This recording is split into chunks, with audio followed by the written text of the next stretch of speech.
हरिओम दर्शकों, बहुत बहुत स्वागत है आपका हमारे खास कार्यक्रम मासिक राशि फल में। दर्शकों, 1 जुलाई 2020 से 31 जुलाई 2020 तक का समय कर्क लग्न कर्क राशि के जातक जातिकाओं के लिए कैसा रहने वाला है, इसकी चर्चा इस वीडियो के माध्यम से की जा रही है। मैं एक बार फिर से दोहरा दूं, कर्क लग्न कर्क राशि, सिर्फ और सिर्फ कर्क लग्न कर्क राशि। दर्शकों, कार्यक्रम शुरू करने से पहले एक जरूरी सूचना, एक क्या दो सूचनाएं। जिन भी जातक जातिकाओं ने अभी तक हमारे चैनल को सब्सक्राइब नहीं किया तो तुरंत ही चैनल को सब्सक्राइब कर लें और घंटी के बटन को जरूर दबा लीजिए, नहीं तो जो महत्वपूर्ण वीडियोस हम अपलोड करते हैं उनकी जानकारी आप तक पहुंच भी नहीं पाएगी।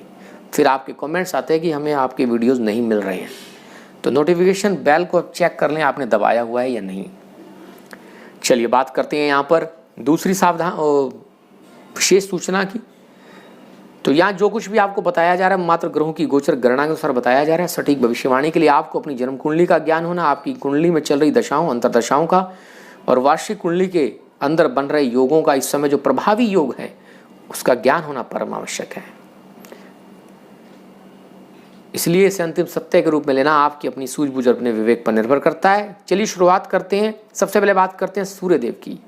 1 जुलाई से 16 जुलाई तक मिथुन राशि में सूर्यदेव रहेंगे। द्वादश स्थान पर सूर्यदेव का बैठना, यह स्थिति कुछ ठीक नहीं है।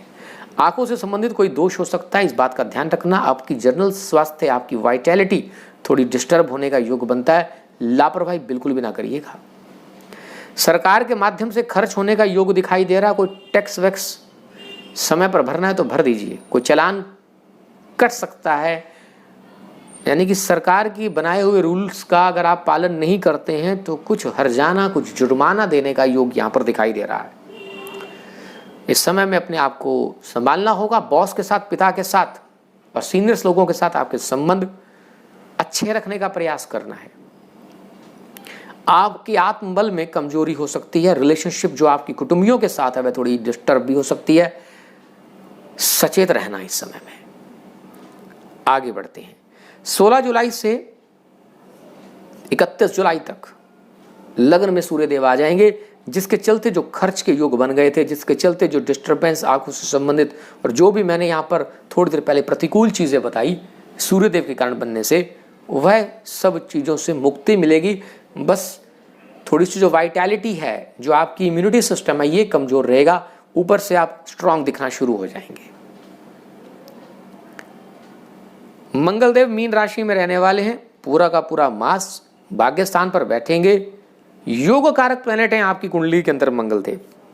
दर्शकों, केंद्र त्रिकोण का राजयोग बनाते हुए त्रिकोण स्थान पर बैठेंगे। जबरदस्त योग बनेगा। कार्य क्षेत्र में जबरदस्त सफलता का योग बनेगा। कैरियर में भी आपको सफलता मिलेगी। प्रेम प्रसंगों में सफलता का योग, संतान पक्ष में सफलता का योग, हायर एजुकेशन में सफलता का योग। कोई पीएचडी वगैरह कर रहे हैं तो वह आपकी कंप्लीट होगी, उसमें आपको जबरदस्त सफलता का योग बनेगा। लंबी दूरी की यात्राओं का कोई योग बन सकता है। बुधदेव यहां पर मिथुन राशि में रहने वाले हैं। खर्च की अधिकता अधिक होगी। ऑलरेडी पहले सूर्यदेव खर्च करा रहे हैं और सूर्यदेव क्या करा रहे हैं आपको मैंने बता दिया। इसके साथ मैं एक बात और भी बताना भूल गया। दर्शकों, बहुत सारी चीजें होती हैं, 10 मिनट में 11 मिनट में सारी चीज़ें बताना बड़ा मुश्किल सा हो जाता है, इसलिए जो चीज़ याद होती है बता देते हैं, बाकी जो रह जाता है रह जाता है। तो कुटुंब के लिए खर्च करते हुए नजर आएंगे। यहाँ पर आपकी बैंक बैलेंस और सेविंग आपकी थोड़ी सी कमजोर पड़ सकती है, इस बात का ध्यान रखना।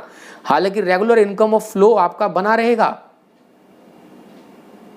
इनकम का फ्लो बना रहेगा, आय आपकी होती रहेगी, लेकिन फिर भी जो आपकी जमा पूंजी है वह थोड़ी सी खर्च हो सकती है उस 16 तारीख के समय में। और बुधदेव यहाँ पर ऑलरेडी खर्च का योग बना रहे हैं। राहु महाराज उस योग को तीव्र कर रहे हैं। अचानक से खर्चों के योग बनेंगे जिसकी आपने एक्सपेक्टेशंस भी नहीं की होगी, थोड़ा सावधान रहिएगा। बुधदेव की अगर हम बता दिया। बृहस्पति देव की अगर हम बात करें तो धनु राशि में वक्री पोजीशन में रहेंगे।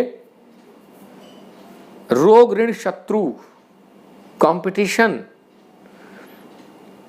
मेहनत अधिक होना, यह सब लगा रहेगा। कोई कंपटीशन था जिसको पोस्टपोन कर दिया गया था तो उसका कोई रिजल्ट आना था तो वो अब आ जाएगा। सफलता आपको ही प्राप्त होगी। कहीं ना कहीं जबरदस्त सफलता का योग आपको ननिहाल पक्ष से भी दिखाई दे रहा है। शुक्रदेव वृषभ राशि में रहकर इच्छाओं की पूर्ति करते रहेंगे। सोशल सर्कल में नेटवर्किंग में बढ़ोतरी करते रहेंगे, आपकी आय को बढ़ाते रहेंगे। इच्छाएं पूरी करने का बहुत जबरदस्त योग है। शनिदेव मकर राशि में रहेंगे, 7th हाउस में बैठे हुए हैं, जिसके प्रभाव से पार्टनर थोड़ा सा पैसिव बिहेव कर सकता है। एडजस्टमेंट कॉम्प्रोमाइज करेंगे तो दाम्पत्य जीवन की खुशियां भी आप अपने लिए घटा बढ़ा सकते हैं। माता के स्वास्थ्य का थोड़ा सा ध्यान रखना पड़ेगा। शनिदेव इस समय दिग्बली चल रहे हैं और अष्टमेश भी हैं, तो माता के स्वास्थ्य का थोड़ा ध्यान रखना। राहुदेव मिथुन राशि में बैठेंगे, जो कि अचानक से खर्च के योग और नेचर के द्वारा पुनिशमेंट होने का योग दिखाई देता है। जो कर्म आपने किए हैं पहले, उसका रिजल्ट मिलने का यह समय चल रहा है। केतु महाराज छठे भाव में बैठकर गुप्त शत्रु पीड़ा बढ़ा रहे हैं, अननेसेसरी कंपटीशन बढ़ा रहे हैं, कोई ऐसा रोग जो डायग्नोस ना हो पाए ऐसी चीजें बढ़ा रहे हैं। आपको लगता है कोई परेशानी है, कोई रोग है, लेकिन डॉक्टर के पास जाते हैं तो डॉक्टर उसको समझ नहीं पाता,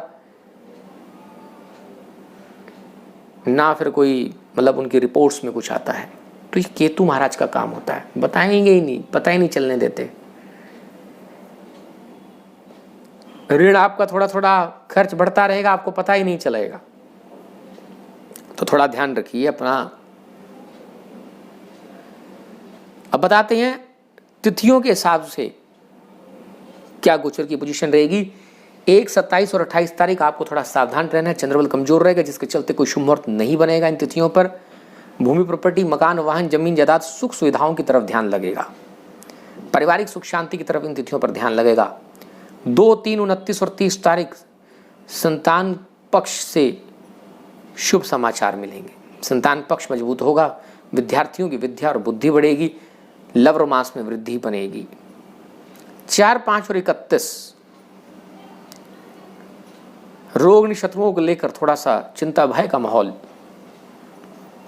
6 और 7 तारीख आपके लिए अच्छी है, लेकिन शनि चंद्रमा का विषयोग बनने से खान पान का थोड़ा ध्यान रखना। फूड पॉइजनिंग होने का योग दिखाई दे रहा है आपके पार्टनर को, आपको भी हो सकता है, आपके पार्टनर का योग ज्यादा आ रहा है। 8, 9 और 10 तारीख कोशिश करिएगा इन तिथियों पर भी कोई शुभ मुहूर्त ना करे तो ज्यादा अच्छा। चंद्रबल इन तिथियों पर कमजोर रहेगा। मानसिक तौर पर, इमोशनल तौर पर और फिजिकल तौर पर अपना ध्यान रखना जरूरी रहेगा। 11 और 12 तारीख भाग्य का साथ मिलेगा, जबरदस्त भाग्य का साथ मिलेगा। गुरुजनों का, बड़े बुजुर्गों का आशीर्वाद मिलेगा। 13, 14, 15 तारीख कार्य सिद्धि योग, बहुत जबरदस्त पोजीशन बनेगी। इस समय में लग्नेश की 10th हाउस में और 10th हाउस के मालिक की भाग्य स्थान पर स्थिति, बहुत सुंदर योग बनेगा। कैरियर में जबरदस्त योग बनेगा, कैरियर में वृद्धि का योग बनेगा, अपने कर्मों को पूरा कर पाएंगे। 13, 14, 15 तारीख की बात कर रहा हूं मैं। 16, 17 तारीख को खास तौर पर आय में वृद्धि के योग, इच्छाओं मनोकामनाओं की पूर्ति का योग, प्रमोशन होने के योग, इंक्रीमेंट इंसेंटिव बोनस में वृद्धि के योग, सोशल सर्कल में वृद्धि के योग बनेंगे। 18, 19 और 20 तारीख खर्च का योग यदि ज़्यादा है, स्वास्थ्य, इमोशंस और मानसिक पीड़ा हो सकती है, थोड़ा ध्यान रखिएगा। 21 और 22 तारीख नई प्लानिंग, नई ऊर्जा के साथ आगे अपने आप को आगे बढ़ाएंगे।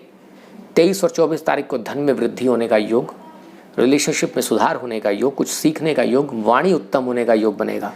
25 और 26 तारीख को ट्रैवलिंग करने का योग, शॉर्ट ट्रैवल, कम्युनिकेशन अच्छा होगा, हिम्मत और पराक्रम में वृद्धि का योग बनेगा। छोटे भाई बहनों के साथ आपके संबंध अच्छे होंगे, पड़ोसियों के साथ आपके संबंध अच्छे होंगे। और इसी के साथ दर्शकों,